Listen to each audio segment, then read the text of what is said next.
Venezuela's opposition picks its candidate to challenge Hugo Chavez in October's presidential election.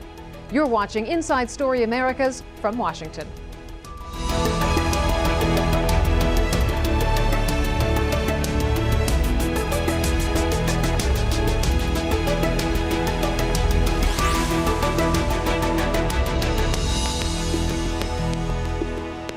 Thanks for joining us. I'm Lisa Fletcher.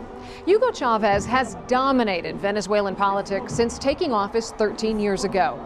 He's now facing a re-election battle, and opposition parties say they are uniting to maximize their chances. In an historic first, they held a primary on Sunday to make that pick.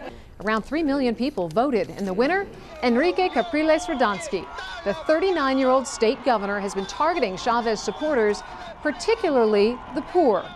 Up until now, Chavez has easily beaten a divided opposition, but his rivals did make big gains in parliamentary elections 2 years ago. After a year overshadowed by his cancer treatment, Chavez has vowed to win again. Al Jazeera's Lucia Newman was in Caracas as the opposition parties made their pick. Venezuela's opposition is celebrating. Sunday's primaries were a significant first step towards finally leaving behind the bitter divisions that have kept them from forming one solid bloc with which to confront this country's fiery socialist president. This time, they're going to do so, or at least that is the hope, for the October 7th elections. At a polling station, opposition voter Manuel Reina summed it up. We have been 13 years struggling to get unity. Now you can see something concrete, something you can touch, and this is very important, and it shows a motivation to participate. Unity is clearly an indispensable prerequisite for the opposition to challenge President Chavez, but it is not enough. According to the polls, President Chavez is still very popular and would actually win an election if it were to be held today. And Henrique Capriles, who has just won the nomination for the opposition to challenge him, does not have the president's charisma. And that isn't all. President Chavez enjoys full control of the state-run media, and he can use it as much and for as long as he likes and for free. He also has a very well-financed and well-oiled political machine behind him. But after 14 years in power, President Chavez also has disadvantages. Many of his countrymen have become disillusioned.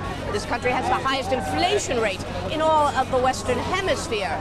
Crime is out of control, people want housing, they want jobs, and they may be looking towards the opposition for that. But perhaps the opposition's biggest challenge is to convince people that they represent not the past, but the future, and that if people vote for them, it will not mean going back to the past, to the days when governments cared little or nothing for the poor, who are the majority in this oil-rich nation. Earlier, I spoke to key opposition figure Leopoldo Lopez, who is national coordinator of the Capriles campaign. I asked him how they can win over millions of poorer voters who do not necessarily identify with them. The reality is that 3 million people voted yesterday, and the great majority of the people that voted yesterday are from the poor sectors of Venezuela. Venezuela only has 10 to 15% of sectors A, B, and C. The rest of Venezuela comes from poor backgrounds, and those are the people that voted yesterday.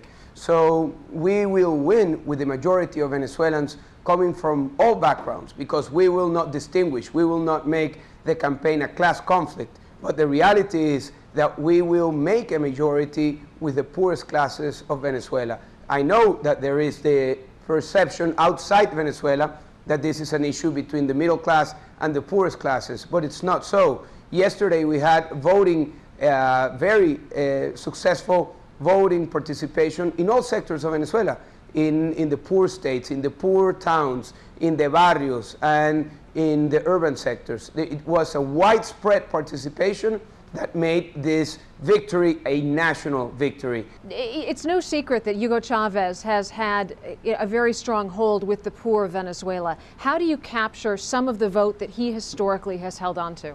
I'll give you a very simple figure.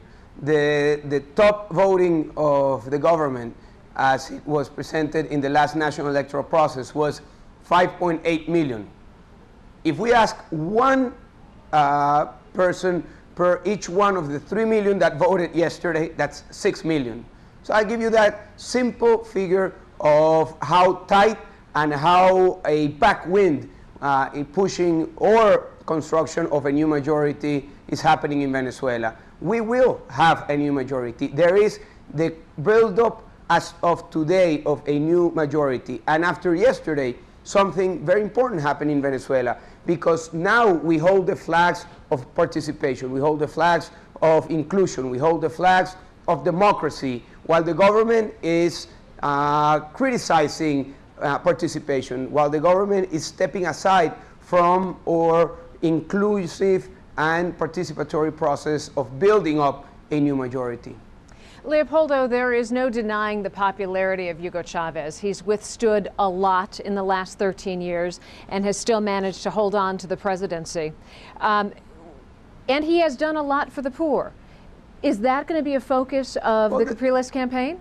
Well, we recognize things that have been done correctly.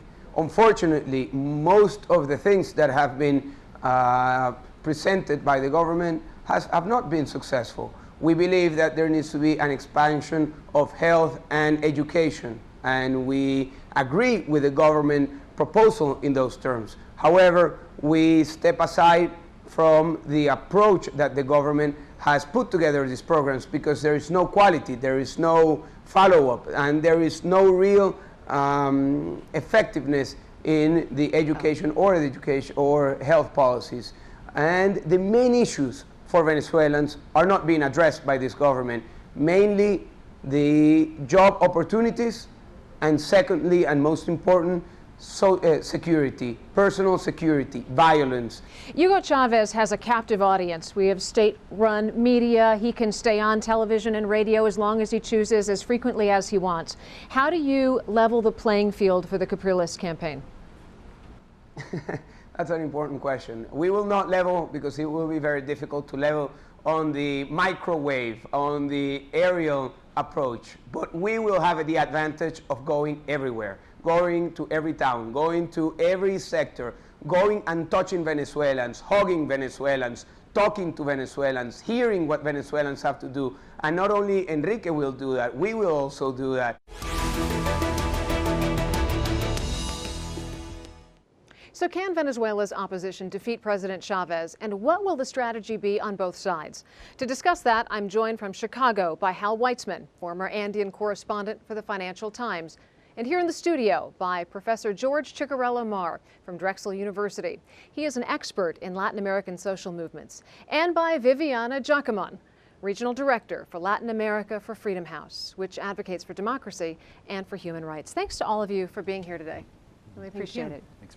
So the Venezuelan presidential election is 8 months away. The historically disorganized opposition movement seems to be unifying. Yesterday they put up Capriles as the man to beat Chavez. George, I want to start with you. React to Lopez's comments that we just heard in terms of his confidence in the unity and power of the opposition party.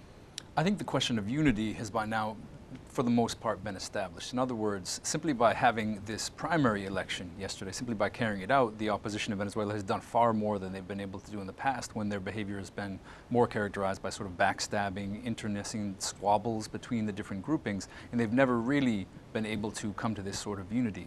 When it comes to their strength, I think that's a different question. I think Lopez is overly confident when it comes to their ability to turn out the number of voters that he's thinking will turn out. I think it's interesting to note that the polls that have come out already, and these are by polling companies like Interlaces, have given Chavez a margin of victory at this point of between 16 and 18%. And while that number will adjust depending on the fact that the opposition candidate has now been chosen, the reality is these are polling companies that actually understated Chavez's victory in 2006. And one more thing to note, I think, is that Lopez was referring to 5.5 million votes for Chavez, when Chavez actually got 7.3 million votes in the last election. And so the opposition turning out 2.9 million in their primary doesn't, to me, actually speak of a mobilized base that's going to be turning out en masse to participate in the elections. But we do know that a lot more people, that 2.9 number was far more than the opposition party had projected to turn out to the polls for the vote. So one, does that indicate that they're better mobilized now than they were in the past? And two, Viviana, maybe you can speak to this, is Chavez vulnerable? I don't think he's vulnerable. He's a very strong candidate. He has been the president for 13 years. The opposition has been able to mobilize a segment of the population that defines themselves as independent, the swing voters, if you will. And those swing voters compose about 35% of the population. They are going to decide these elections. They are going to be the definite factor. And the opposition has been able to speak to them. Chavez has the upper hand, absolutely. He has a lot of resources. He's a very charismatic leader. So it's going to be extremely difficult for the opposition, but not impossible to win the presidential elections. All right, let's take a look at Chavez's time in office. In February 1999, he was sworn in as president and pledged to push for a constitutional assembly, which voters backed less than 3 months later. In July 2000, he was re-elected under the new constitution, beginning a 6-year term. In April 2002, a coup to topple him failed. Military officers took him into custody, only to release him just a few days later. Their action followed strikes by business unions. In December 2006, Chavez was re-elected with 6 more years and 2/3 of the vote. And in February 2009, Chavez won a referendum which ended term limits for elected officials, clearing the way for him to seek re-election. And Hal Weitzman, I want to go to you. Let's talk politically and economically about Chavez's successes and failures. Give us a Chavez report card. Well, I mean, certainly he has been successful by his own score on reducing poverty. So you've seen poverty rates pretty much cut in half in Venezuela under his rule. I guess the real question about Chavez is about economic growth, headline growth. There were 2 years, 2009 and 2010, when the economy actually contracted, and it's growing again now, but there are questions about the sustainability of some of the strategies that Chavez has put into place. Viviana, what's going to be the dominant theme? Is it going to be economics? Is it going to be crime? Is it going to be health and safety of the Venezuelans? I think one interesting aspect of this campaign is that it's going to be focused on issues and not necessarily on the personalities of the candidates. And the issues that affect Venezuelans the most are crime, first of all, and then the economy. On crime, Venezuela is the 3rd most dangerous country in Latin America, measured by the number of killings per 100,000 people, and that's extremely dangerous. It is uncontrolled right now, the violence, and that affects the lower classes. And the economy, it's troublesome. The official figures say that inflation is about 27%. The UN says that it's 46%. But with 46% of inflation, the ones that really suffer the most are the poor. So the campaign is really going to focus on these issues because that's the way in which the candidate of the opposition is going to get more votes. Al Jazeera spoke to Capriles. If I can offer one thought there. Something very interesting is what the opposition isn't going to do. They're not going to criticize Chavez for his social spending, for these social programs, these cash transfers to the poor. They're leaving that ground pretty much uncontested. But they are going, as Viviana said, on the crime front very strongly. Mm-hmm. Well, we spoke to Capriles on the campaign trail, and we asked him how he would compete against Hugo Chavez's great popularity. Here's what he said. La carisma no es suficiente cuando se está en gobierno, ¿no? Charisma is not enough when you're in government. You can have a connection with the people, but you can't build houses and fight crime with that. You need to show results. George, talk about the psychology that's going on in Venezuela in terms of Chavez's dominance. He's, either revered or hated, but he is seen like a father-like figure. Mm-hmm. How does Capriles compete with that? Sure, I can address that. First, I want to say something quickly about inflation, because the statement that I think inflation affects the poor the most, I think there's a certain logic that is behind that, but the reality is, especially in a country like Venezuela, that's not true. Because when you have free healthcare, when you have free education for the poor, when you have subsidized foodstuffs for the poor, you have a situation in which the people most affected by an inflation rate are kind of the middle classes, those who go out and buy everything in the supermarket, those who pay for education, those who pay for healthcare and other, for example, imported goods. And the reality is when you're getting those things subsidized, the inflation actually isn't hitting you in a direct way. And so I actually see the inflation question as a little bit of a red herring, also compared to the fact that it's much lower still than it was in the 1990s, which isn't to say that it couldn't be lower, but I think it's something that's readily overstated. On the crime question, I think it's absolutely true. It will be central to the campaign, and it's something the government hasn't been able to deal with sufficiently. With regard to Capriles and his ability to stand up and become the charismatic leader that many people say is required in Venezuela, I think that is a little exaggerated when it comes to Chavez. I think the reality is that he is charismatic. He's a powerful leader. He's an incredibly powerful speaker.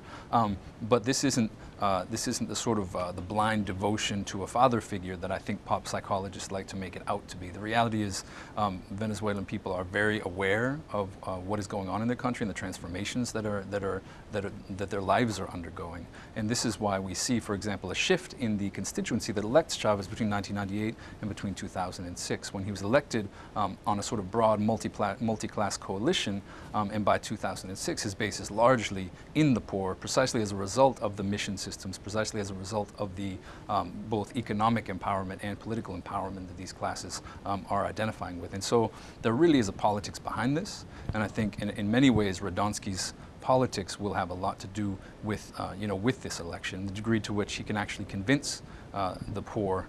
If Lopez, as Lopez says, they hope to convert the poor to their cause, he'll really need to convince the poor that their lives haven't gotten better and that they should instead opt for this course of change that Radonsky is offering, which is not one that actually favors the poor. It's one that promises a sort of a return to neoliberal policies of the past. It promises possible privatizations, widespread privatizations, the elimination of price controls, and the elimination of currency controls. And these are all things which to a sort of orthodox neoliberal economics makes sense, but which certainly, the weight of these policies will hit the poor the hardest. Viviana, is Chavez's base disillusioned at all, and if so, to what extent? I think he has a strong base, about 35% of the population that really supports him. There's a distinction between the hardliners and the softliners, and I think that some of the softliners have started to look at the social policies and the overall course of the country and are exploring other options. I disagree that what Henrique Capriles Radonsky is a neoliberal experiment. I think that's a construct from the outside. Really, he's a real a social democrat. That's what he is. And he's actually saying we're going to keep all of the social programs. We're going to be, we're not going to undo what Chavez did because we want to undo it. We're going to take a look at what works, and then we're going to expand on other issues, some freedoms that have been constrained in the last years, and also sustainable growth, investment, and yes, they are looking at foreign investments and internal investments as well. But I don't really see that him particularly is the option of the right. I would say that he's a social democrat. Hal, I want to ask you, based on what Viviana is saying, is Capriles' position strictly because he needs the votes of the poor, which typically go to Chavez, or if Capriles were elected, would he maintain this position? Well, that's $1 million question. He certainly, I would agree with Viviana that in Miranda, the state that he's been running, he has not dismantled social programs. Quite the opposite. You've seen him campaign very much on his record as a social spender. But I do think, to go back to what George said, that Capriles' big problem is he is from a wealthy background. He is not one of the poor. And Chavez is very much seen as the representative of the poor and the marginalized. Capriles is going to have a real mountain to climb to persuade those very people that he's one of them, represents their best interests. The other mountain that Capriles is going to have to climb is getting airtime compared to Chavez. You heard in our interview with Leopoldo Lopez at the beginning, how do you level the playing field when you've got a president who can be on air as much as he wants? Viviana, you've talked about Venezuela being free but not necessarily fair. Does that play into this sort of situation? Yes, I think the elections, what I meant was that the elections are free but are not necessarily fair, because in the time leading up to the elections, the government really controls a lot of resources. They control the Electoral Council, they control the TV and a lot of media, and also the government has these mandatory broadcastings by which the president at any point in time can stop the programming of every media in the country and speak as long as he wants. So that's going to be very, very difficult. Social media is starting to play a role. I think it's something that we need to look at. Penetration of the internet has increased dramatically in the past years in Venezuela, and there's a lot of, even in the barrios, in the poor shanty towns, you can see internet cafes, and there is a growing use of Twitter particularly to mobilize politically. I think they're going to have to find different strategies, but it's going to be extremely difficult. Let's talk a little bit about foreign policy. How much does that matter to Venezuelans when you look at the relationship that Chavez has with Iran and with Belarus? Is that troubling to Venezuelans, or is that empowering to them? I think it's troubling to some Venezuelans, certainly. And I think there are people who are bothered by, for example, Chavez speaking publicly with someone like Ahmadinejad. That's troubling to lots of folks, myself included. But at the same time, we need to understand, especially when it comes to OPEC nations, there's a certain degree to which what Chavez says internationally is said for, for international realpolitik reasons. It's not said because it's necessarily something he deeply believes, but it's said because he has to maintain relationships with these countries. It's interesting to see, though, that one of the opposition's, the MUD's unified plans for government is to reestablish regular relationships with Israel, which Chavez had cut over the bombarding of Gaza. And this is definitely a question where we see some kind of division between Chavez and the opposition over questions of foreign policy. I would be curious to see what the opposition does in power with regard to countries like Iran, with regard to countries like OPEC, OPEC nations, which it actually needs to maintain OPEC, and OPEC being really the key to maintaining the social spending on the domestic level. Hal, I'd like to get your thoughts on this. Capriles has already said that he wants to maintain relations with Cuba, yet he thinks they should be more transparent, and he wants to increase relations with the Americas. What role do you think foreign policy is going to play in this election? Well, Chavez has obviously had a very activist foreign policy. He's very much tried to create an alliance, and he has allies in power in Ecuador, Bolivia, and Nicaragua, not to mention Cuba, of course. So Chavez has been very active on the foreign policy front. I wouldn't expect, in Latin America, there's not a great desire to isolate Cuba as there has been in the U.S. So in a sense, Capriles' stance is not surprising. But in general, if you look at the economy of South America, Latin America as a whole, there is more regional integration. Brazil is really trying to establish itself as a South American power. And there's a lot of integration, even between countries that have had a lot of enmity historically, like Colombia and Venezuela, are moving closer together economically. But I don't expect that foreign policy itself will be a big issue in this election. This is really about Chavez. It's about what he's done in Venezuela. It's about his record. And I do think it will be very, very hard to unseat him. What does a post-Chavez Venezuela look like? I think a post-Chavez Venezuela could look like any of a number of things, including a civil war, to be completely honest. I'm a specialist in social movements, and I've interviewed many revolutionary movements in Venezuela. And several of them have said to me openly that if Chavez is not in power, there will be a civil war. In part because these people who have been mobilized, let's say these millions of people empowered, mobilized, who were used to previously not being a part of Venezuelan history, have come to now be protagonists in that history. And to be told to sit down, or to be told to back out of that position would be problematic and would be difficult for them to accept. And so, you could see any of a number of things.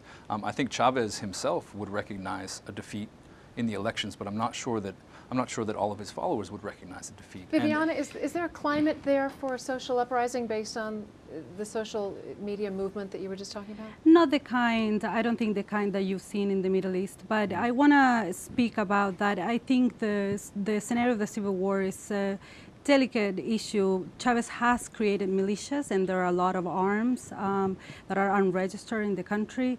However, we need to see the armed forces. That's a very important point. Last night they played a terrific job. This was an election of the opposition that was actually monitored by the military. And the military showed that it is the military of everyone. And that is a very important fact when you think of what is the likelihood of a civil war is going to be. The post-Chavez, I think, scenario is one that will be very complex. We are out of time. And I'm sorry to have to cut you off there, but okay. thanks to all of you for sharing your thoughts with us this afternoon on this very interesting topic. That's going to do it for Inside Story from Washington, D.C. Don't forget to follow us on Twitter and Facebook, where you can find more information about our program. And we want to hear from you. Tell us what stories you think we should be covering. Send us your ideas directly to us at InsideStory@AlJazeera.net.